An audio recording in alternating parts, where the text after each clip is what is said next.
Salam, hər vaxtınız xeyir olsun. Ötən videolardan sonra, yəni bir sətirlik funksiyalardır, ümumi SQL-ə giriş hissəsidir. Bu tip mövzulardan sonra sıra gəldi çatdı joinlərə. Joinlər SQL-in hal-hazırda əsasını təşkil edən bir belə deyək, xüsusiyyətlərdən biridir. Bunun əsas səbəbi ondan ibarətdir ki, cədvəllərdə bir dəqiqə bunu da ataq. Cədvəllərimizdə bizdə məlumatlar heç vaxt bir-birinin içində saxlanmır. Yəni belə deyək, qatışıq şəkildə saxlanmır. Ayrı-ayrı cədvəllərdə yerləşdirilir. Məsəl üçün belə bir şey deyək, biraz aşağıdan çəkim. Burada tutaq ki, belə bir indi qızma qaradır. Məsəl üçün bu bir cədvəldir. Burada sətirləri, sütunları və sair. Digər bir cədvəl burdadır. Burada da eynisi və tutaq ki, burada müştəridir, burada da satışdır. Heç zaman müştəri və satış dataları bir-birinin içərisində yerləşmir, əlbəttə ki. İndi bu sadə nümunə üzərindən sadəcə 2 cədvəl göstərdim. İş dünyasında hətta bəlkə burada 50-100 cədvələ yaxın bir şey ola bilər. Belə deyək, bu tip cədvəllərdən sorğular çağırılan zaman biz hər birinə tək-tək sorğu göndərib, daha sonra oradan gələn məlumatı digərində axtarmaq həqiqətən də uzun bir proses olar. Buna görə də SQL-in içərisində joinlərdən istifadə eləyirik. Ümumi joinlərə bir nəzər salsaq, baxırıq ki, burada inner join, left outer var, right outer var və full outer joinlərdən joinlər var.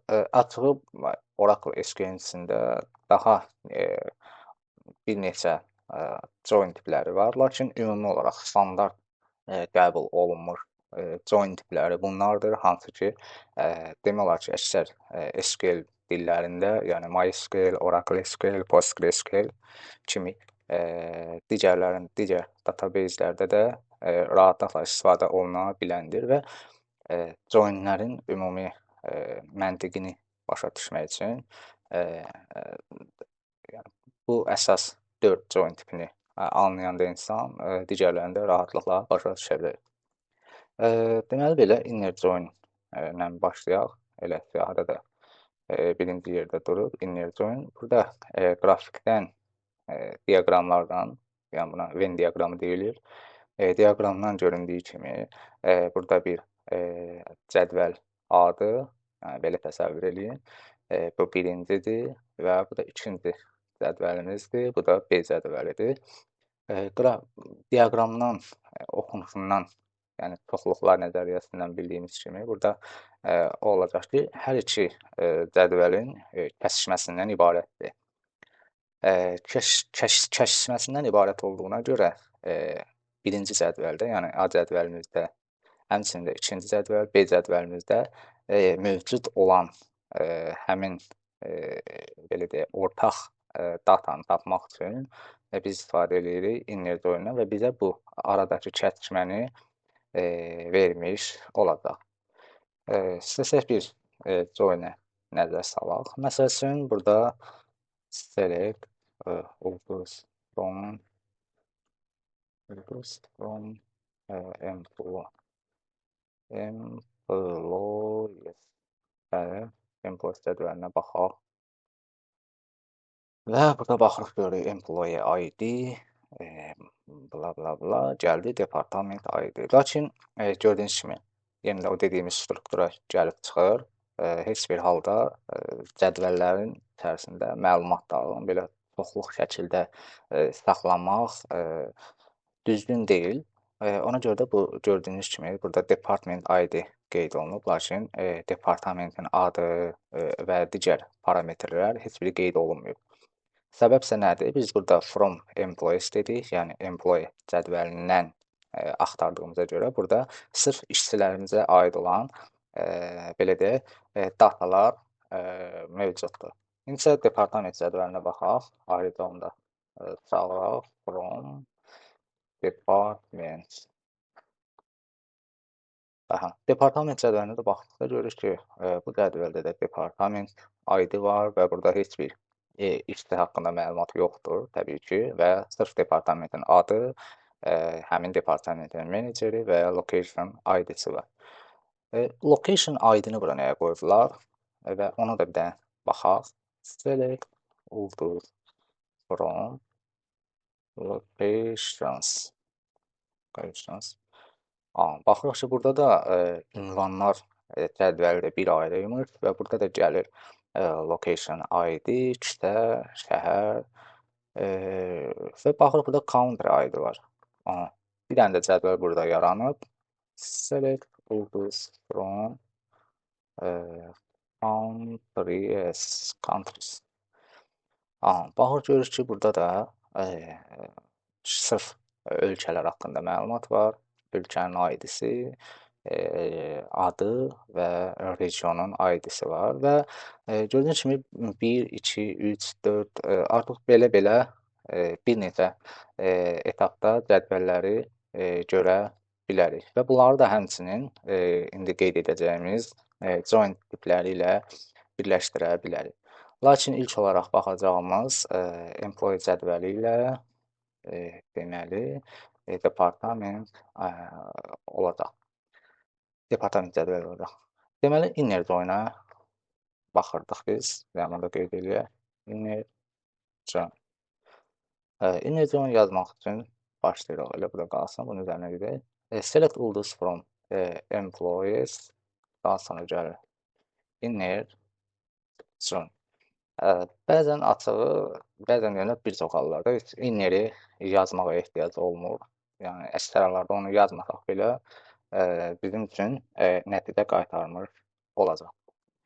Inner join və daha sonra qeyd edirik ki, hansı cədvəllə əlaqəsini qurmaq istəyirik. O zaman da gəlir department və daha sonra deyirik nə üzərindən əlaqə qurulsun. Bu zaman bizə nə lazım olur? PK deyilir. Buradan da baxaq, buradan da izah edeyim. Deməli, cədvəllərdə bildiyimiz kimi PK, primary key və FK, foreign key adlı sütunlar olur. PK əsasən unique ID-lərdən ibarət olur, yəni təkrarlamamaq şərti ilə və bu tip join-lərdə istifadə olunan xüsusiyyət ondan ibarətdir ki, PK-ları bir-biri ilə əlaqələndirir. Yəni hər bir cədvəldə də olması gərəkən bir belə deyək, sütundur və sütun başlığıdır. Məsəl üçün biz baxdaq, deməli bayaq baxdığımız kimi employees cədvəlində görmüşdük ki, departament ID var ən sonda. Yəni department cədvəlindən bir tək departament ID var. Bu zaman həmin departament ID ilə, yəni employees-dəki departament ID ilə departamentlər cədvəlindəki departament ID-ni əlaqələndiririk. Həmin 10 və belə bir şey deyək. Əksər hallarda uzun-uzadı yazmamaqdan ötürü bəzən bu cədvəllərə aliaslar veririk, bəzən yox, bir çox hallarda aliaslar veririk, əsasən qısa adlandırmalar. Bu zaman məsəl üçün employees isə buna E hərfi ilə verə bilərik və yaxud da emp deyə bilərik. Departament isə də D və yaxud da dep deyə bilərik və yaxud da dep. Bu adlandırmanı vermə səbəbimiz ondan ibarətdir ki, növbəti etapda məsəl üçün 10 employees nöqtə bla bla yazmamaqdan ötürü belə deyirik. Emp nöqtə deməli department ID bərabərdir dep nöqtə department ID. Bu bizə qeyd etdiyimiz, deməli diaqramda gördüyünüz bax bu hissəni, yəni kəsişməni bizə vermiş olacaq. Baxırıq bura, gördüyünüz kimi hər iki cədvəlin deməli kəsişməsini bizə qaytardı. Təbii ki, hər iki cədvəldə var məlumatlar və gördüyünüz kimi departamentin adını gətirdi bizə, menecerin ID-sini gətirdi bura təkrar həmin departamentin və location ID-sini də gətirmiş oldu. Lakin praktikada ən çox istifadə olunan, belə deyərdim, baxacağımız left outer join-dir. Əksər hallarda istifadə olunur bu. Bunun da istifadə olunma səbəbi nədir? Məsəl üçün bir cədvəldə, yəni bu hissədə məlumat var və bizə lazımdır ki, digər cədvəldən uyğun, yəni kəsişən bir məlumatları gətirmək, yan-yana yerləşdirmək. Bir növ Power BI-da və yaxud da Power Query hissəsində bildiyimiz, yəni merge məntiqi ilə işləyir. Merge. Yəni bu məntiq üzərindən bir növ cədvəlləri yan-yana gətirmiş olur. Eynisini, yəni eynisini tətbiq eləmək olar. Burada da left join içində left outer join. Burada da bir eləyək. Lakin bu dəfə belə eləyəcəyik, baxacağıq deməli. Bütün hamısını istəmirik də. Məsəl üçün bizə lazımdır ki, işçinin adı gəlsin, departamentin ID-si gəlsin və departamentin adı gəlsin. Bunun üçün nə edəcəyik? Select, burada qeyd etdiyimiz kimi hər dəfə də sütun çağıranda da buradakı aliaslara istinad eləyəcəyik. Yəni məsəl üçün employees cədvəlindən adları gətiririksə, o zaman olacaq emp.first name, daha sonra employees-dən departament ID-ni gətiririksə, olacaq emp.department ID və departamentin adı isə bizdə yerləşirdi, deməli, departamentlər cədvəlində. Ona görə də yazacaq department name. Hansı sütunları çağıracağımızı qeyd elədik. Daha sonra from employees end bu öz yerində və burada left outer join qeyd eləmək lazımdır. Lakin outer sözündə heç qeyd eləmirik əksər hallarda. Left join yazsaz artıq özü başa düşəcək. Və bunu çağıraq. Çağırdıq gördüyünüz kimi, yəni qaçıq cədvəl yerinə sırf işçinin adını gəldi. Deməli, employees cədvəlindən, daha sonra departament ID gəldi və daha sonra da həmin ID-yə uyğun getdi departament cədvəlindən, tapdı departamentin adını və bizə gətirmiş oldu. Daha sonra right outer join var. Right outer join eyni ilə left join kimidir. Sadəcə olaraq burada elə bil ki, cədvəllərin yeri dəyişmiş olur. Məsəl üçün, burada right-la yazsaq, bir dənə yoxlayaq, baxın. Burada left-i right-la əvəz eləsək, baxırsınız burada belə nəsə hiss eləmir də, düzdür, ilk baxışda görmür. Amma burada fikir verin nallara. Bu nallar nədir? Bu nallar onu göstərir ki, eyni ilə right join-un xüsusiyyətinə baxsaq görürük ki, ikinci cədvəldən hamısını gətirdi. Birinci cədvəldə isə kəsişən hissələri, yəni uyğun bərabərlik tapdığı hissələri gətirdi. Bunun səbəbi nədir? Bizdə ikinci cədvəl departament cədvəli idi. Departament, bu birisi isə employees cədvəli idi. İndi bura qayıtsaq ki, baxaq başa düşəcəyik. Deməli, bəzi departamentlər, məsəl üçün, yaranıb, amma hələ işçi yoxdur. Departamentin, belə deyək, ID verilməyib, yəni işçi olmadığına görə sadəcə olaraq var. Bəlkə gələcəkdə olacaq, bəlkə də əvvəl olub, daha sonra ləğv olunub, bilinmir. Lakin gördüyünüz kimi, right join-u verdikdə, right join-dən cədvəlləri birləşdirdikdə baxırıq ki, tapdıqlarını gətirdi normal qaydada. Hansı kəsişirsə, normal tapdı, gətirdi. Lakin kəsişməyən hissələrdə artıq right dediyimizə görə bir növ sağdakı cədvəldən hamısını gətirdi. Tapmadığı hissələrə də nallar əlavə eləmiş oldu. Employees cədvəlində belə bir şey ola bilər, görəsən, yoxsa bəli, varmış burada da işçi var, amma heç bir departamentə hələ ki, əlavə olunmayıb. Ona görə də departament ID-si də nulldur, departament adı da nulldur. Burada da left join olduğuna görə sol tərəfdən, yəni employees cədvəlindən hamısı gəldi, tapmadıqlarından isə nulllar əlavə olundu.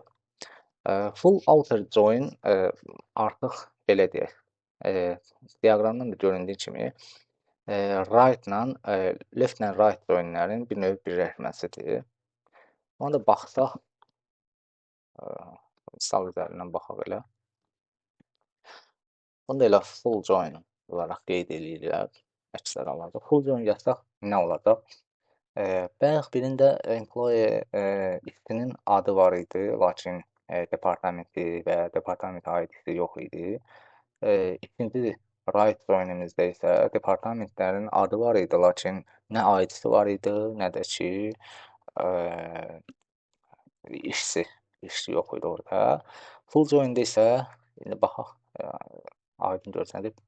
Baxanda görürük, burada nulllar verdi bir hissəsini və ikinci nullları da verdi. Yəni bütün bu cədvəlləri gətirdi bizə. Yəni soldakı cədvəldə hamısını gətirdi, sağdakını da kəsişənləri verdi, kəsişməyənlərdə isə nulllarla bir növ həmin hissələri, sətirləri doldurmuş oldu.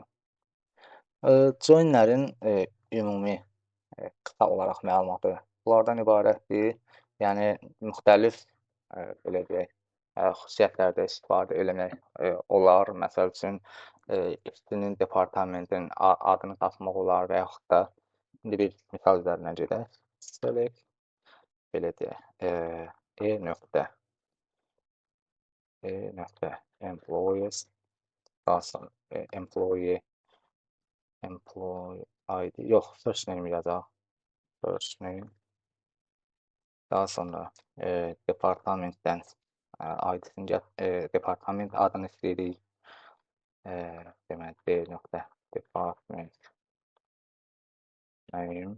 Daha sonra biz baxmışdıq departmentdən sonra bizdə var idi.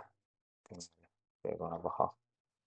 Select from departments.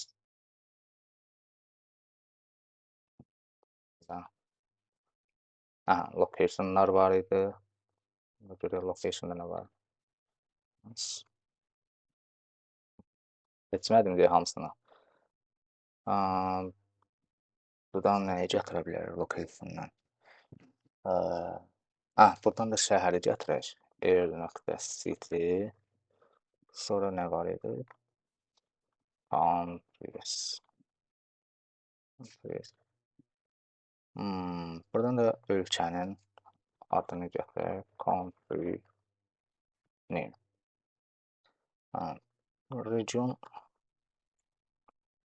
Regionlar var. Bir dənə də regionun adını gətirək. Deməli, region name. İndi bu bir neçə cədvəlin birləşməsi olacaq. Bunu diqqətlə izləsəz, əksər joinləri bundan sonra rahatlıqla eləyə biləcəksiniz. Deməli, birinci bizə burada nə lazımdır? Bizə lazımdır ki, employee cədvəli ilə departament cədvəlini birləşdirək. Buradan tamamdır hər şey. Daha sonra bu cədvəlin, deməli, buradakı department ID ilə bu birləşdi. Bunun department ID-si. Buradakı location ID ilə buradakı location ID birləşdi. Sonra buradakı country ID ilə buradakı country ID birləşdi və buradakı region ID ilə də buradakı region ID-ni birləşdirib bizə ümumi bir yeni bir cədvəl əldə eləmiş olacaq və 1, 2, 3, 4, 5 ayrı cədvəldən məlumatları rahatlıqla gətirmiş olacaq. From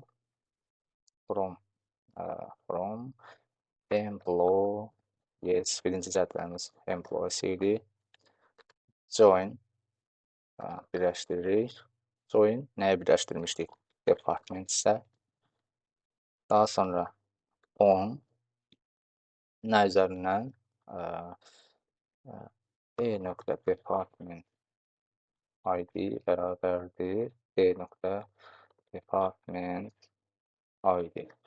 Daha sonra birbaşa ilə yeni bir join yazırıq. Join və daha sonra birləşdirəcəyimiz locationlar cədvəli idi. Locations. Burada da L qeyd edirik. On nəzərindən qeyd eləyəcəyik. Deməli, D.location ID bərabərdir L.location ID. Daha sonra bir dənə də join əlavə edirik. Digər cədvəlimiz nə idi? Countries cədvəli idi. Countries. Bunu da C olaraq adlandıraq. On. Və burada da deməli L.country ID bərabərdir D.country ID. Daha sonra bir dənə də join verdik. Və axırıncı join isə regionlar idi. Regions onun deməli burada da olacaqdı. D.region ID bərabərdir R.region ID. Sorğumuzu işlədirik və gördüyünüz kimi employees-dən işçinin adı gəldi, departamentin adı gəldi, location-dan gətirdik şəhərimizi, ölkələrdən ölkənin adı gəldi və regiondakı bizə hansı belə deyək qitədə yerləşdiyini, regionda yerləşdiyini gətirmiş oldu. Ümumi olaraq joinlərin işləmə prinsipi belə idi. Yəni bizə bir neçə fərqli ayrı-ayrı cədvəllərdən lazım olan məlumatları birləşdirib bir məlumat halına salmaq istədikdə bundan istifadə edirik. Məsələn, daha sonra da əldə elədiyimiz bu yekun cədvəli fərqli formalarda, məsəl üçün CSV olaraq ayrıca save eləyib, ondan sonra onun üzərində əməliyyatlar apara bilərik və yaxud da hansısa Excel üzərində analizlər apara bilərik, pivot ata bilərik, ümumi nəticələr çıxarda bilərik və s. Yəni əsas olan database-də ümumi olaraq yerləşən bu bir neçə fərqli, indi burada sadəcə olaraq ikisi görsəndi və biz ən az 5 dənə fərqli cədvəldən məlumat götürdük. Yəni bu tip işləri rahatlıqla yerinə yetirmək üçün SQL-də joinlərdən istifadə olunur. Belə bu videomuz bu qədər. Ümid edirəm faydalı olar. Sağ olun, özünüzdən müğayət olun.